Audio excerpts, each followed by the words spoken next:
Welcome back to the KickNPost YouTube channel and podcast with your hosts Amal Thompson and Chris Perry. Today we'll be hopping into our first video on the NFC East schedule predictions, and we're starting off with the Philadelphia Eagles. Yes, Philly, sir. all hail Eagles. I think that's their thing. I'm Fly not high. sure. But how you rocking today, Chris? Good, man. Just got off work. We just finished 2 vids back to back. We on 3. We hot tonight, so I'm feeling good. And he had Chick-fil-A. And I had Chick-fil-A. And he had Chick-fil-A, and it was good. Philadelphia Eagles, man, I feel like they made great moves in the offseason so far. Instead of spending a premium pick on a wide receiver, which I feel like this draft for wide receivers wasn't poor, had some talent. They went out and got some talent that's proven itself already.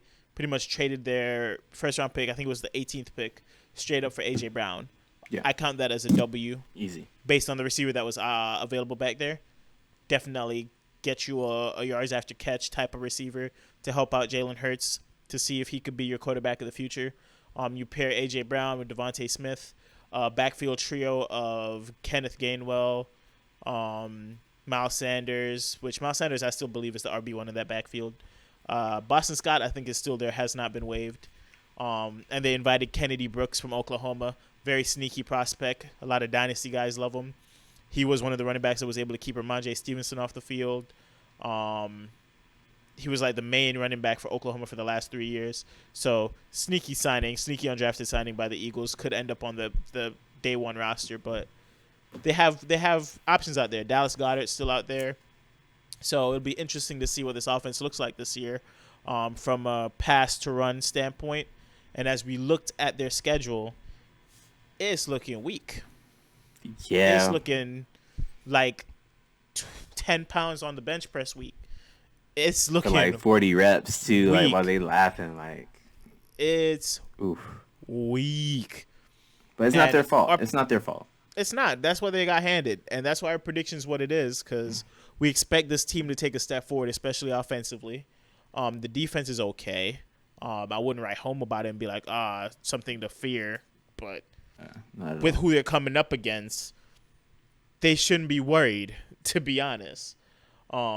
We start off week 1 against Detroit, in Detroit. Should be a W. I got that. We start off week 2, Vikings, in Philadelphia. Should be a W. I got an L right there for them, honestly. That's understandable. Dalvin Cook, Jay Jettas. Which DB is really holding Jay Jettas in Philly? Maybe I'm missing it. Darius Slay is nice. So I'm You think he's going to holding Jay watch Jettas? the matchup. I don't know think he's over holding Jay Jet, Jettas? but I got to give him his respect. He's nasty. So who's going to cover Thielen when Jay Jettas is getting that Slay coverage? Oh, Bradbury. Okay. Okay, cool. But I understand. Vikings should be a tough matchup. I still have them taking that W at home. They're Yeah. going to Washington week 3. Got a W for the Eagles there. So right now they're Sure. 3-0. They face us, the Jags, in Philly week 4. I got a W for the Eagles right there as well. Yes, sir. Arizona in Arizona, got that as an L. Got that. Dallas in Philly, got that as a W. Got that as an L for the Eagles. Understandable. Dallas, I felt lost enough pieces, and Philly gained enough, and that division has so much parity as it is already that they're gonna split. That's just how I saw it. So I figured give Eagles the one where they're at home. Y'all will see later. I gave Dallas their win when they were in Dallas. They face Pitt at home right after. Got that as a W for the Eagles. Yes, sir. They go into Houston against a Davis Mills-led team. Davis Mills, Brandon Cooks, newly acquired receiver out of Alabama, John Mechie III. He be playing by running then? back core. Maybe. Should To be honest, he might be on the pup list, but if all things break right, he should be back by then. Okay. But again, we don't bet on injury positivity. We err on the side of try to think worst case scenario. So it's very possible he won't be there. If you're playing fantasy, which we always got to sprinkle in some fantasy, redraft, just avoid Mechie, avoid Jamison Williams, let those boys get right for the first year. If you take a risk on either, definitely Jameson Williams. Cause Yeah, if he you're could taking a risk be on either, late, take Jamison Williams. late yeah. year, like, pop up, you know?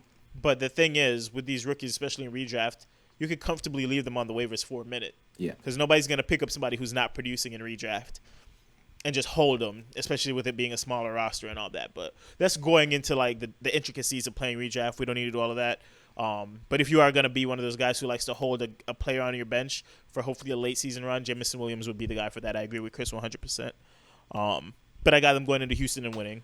And then I got them sweeping Washington by playing after they play Washington at home. That'll be both Washington matchups out of the way by week 10. Got that too. Got them sweeping Washington.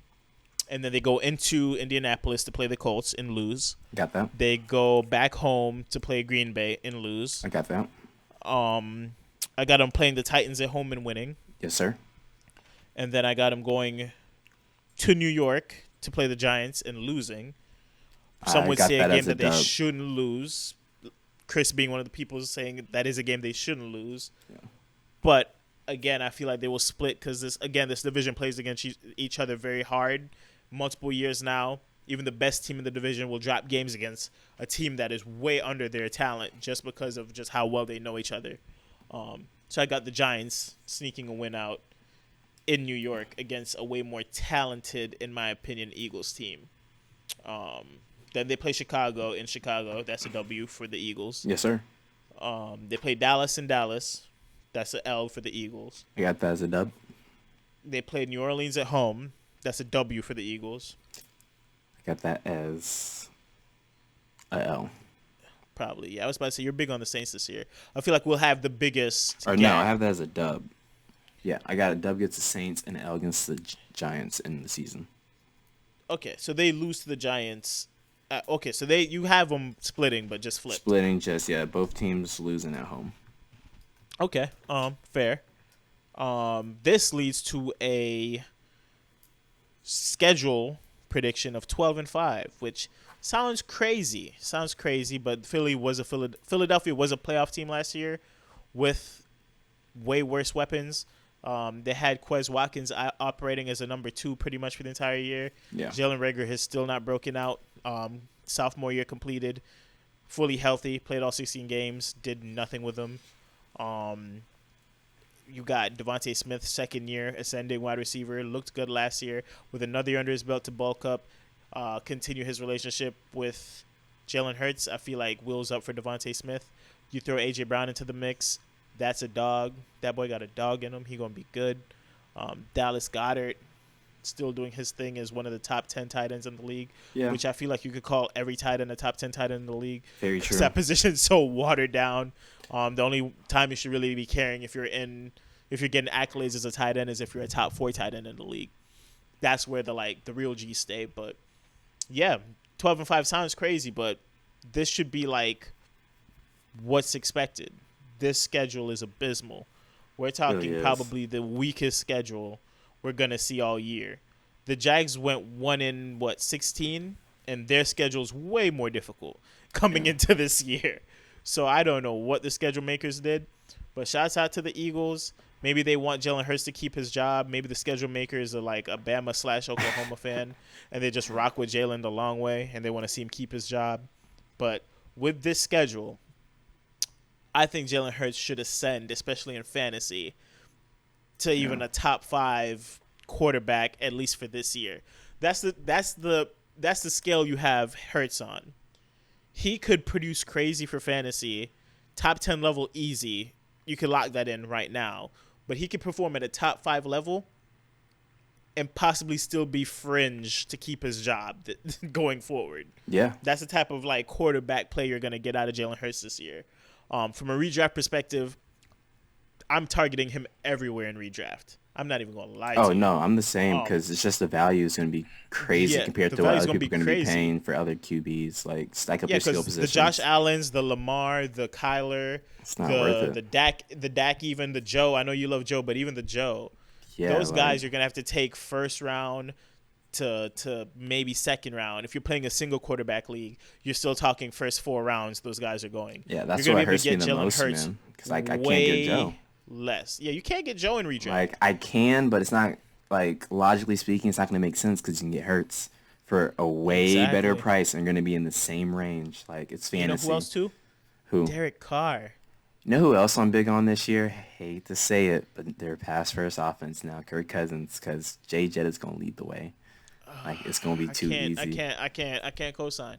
I Like, can't co-sign, but he's gonna go so late that I yeah, it's understand like where you're coming from. the value, Yeah, you know. yeah, I do understand where you're coming from, Yeah. but I don't think top 15 quarterback is in his range of outcomes. I think he's top That's the 15. problem. I think he's top 15. Like, if he's top 15, the gap between 15 and 12, not 15 and 12, but like the gap between number 15 and number 10 is gonna be so great, right? Like the production Probably level. still be top 15. So I'm okay with taking a guy 3 rounds earlier, like a Derek Carr Yeah, I you like know, Derek Carr too this year.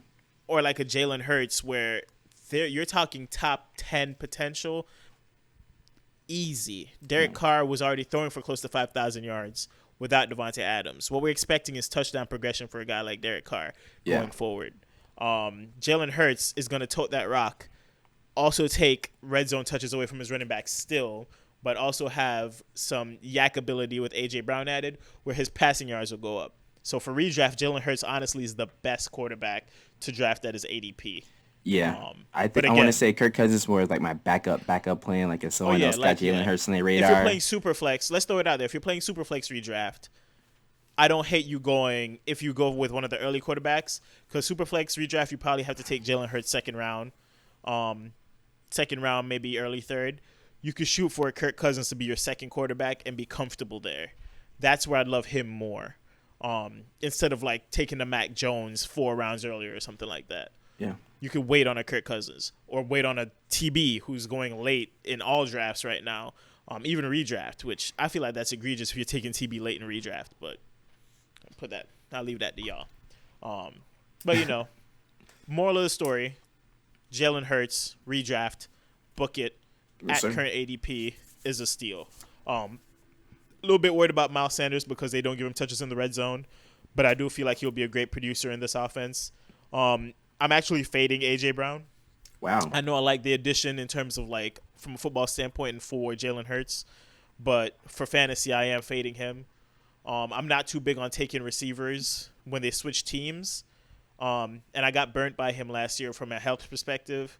And just going into this year, I would prefer to see how he pans out with Jalen Hurts this year than to invest in him first year with Jalen Hurts, who's already has question marks as a throwing QB. It's true. I love Devontae Smith now at his price. Yes, sir. So I'll take Devontae Smith in redraft and Dynasty where he's going. I do love his price. Young receiver, Heisman winner, first round draft capital. He checks all the boxes. It's just that he has lost a little bit of that shine in the Dynasty community's eyes because he's no longer the quote-unquote wide receiver one, but he's going to produce crazy. And Dallas Goedert is neither here or there for me. He's drafted kind of like where he's supposed to get drafted, and he produces really well. Yeah. So if you were a Dallas Goedert fan, go ahead, ride that out. But he doesn't really there's no like, ooh, I have to get Dallas Goedert. It's just like, whatever. I agree. You got man. any takes? I got a big second year on Devontae Smith. I think he takes a gigantic leap just because.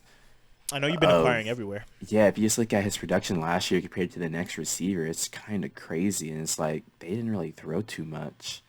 And there's a lot of balls that weren't good balls either. Like when I go back, like I actually watched their games of him playing. Like he should have had over 1,000 yards. Put it like that. He should have had 1K in his rookie year. But he didn't. That's fair. So Yeah. that's where I'm trying to capitalize on, especially when they added AJ Brown. He's gonna get the T Higgins effect. That's what they're calling it. And Okay. yeah, he's gonna eat. So I can rock with that. I could co-sign that. He sold me once he started lining up at tight end in some plays at whatever. That boy's like, what, 150? yeah, And he's lining up at tight end. That means he's a dog, man. Come on. The Eagles are just filled with dogs. So Sure. I'm down to rock with the big year 2 for Devontae Smith. And I don't hate the idea of acquiring him everywhere at the right price. I know it's been a little bit difficult for you. I wouldn't based on the even pieces mind that you overpaying have. a little bit. If you have to overpay a tad bit, do it. Get it done because he's only going up from here. Guarantee it. Get your guy. If you believe in him, sometimes you just have to pay that price to get your boy. Do what you got to So do. get your boy. You got to do what you do to get your boy. Sir. 12-5 for the Philadelphia Eagles. I'd like to thank y'all for the continued support. We've been going crazy with the content lately. Y'all been going crazy with the support. So I'd like to thank y'all for tuning into all these videos. Definitely motivates us to keep doing this. And I think we'll catch y'all with more NFC East coming up because we're about to really dive into that division now that we're finished with the AFC North and the AFC East. Yes, sir. We're gonna be on it. All right. Catch y'all on the next one.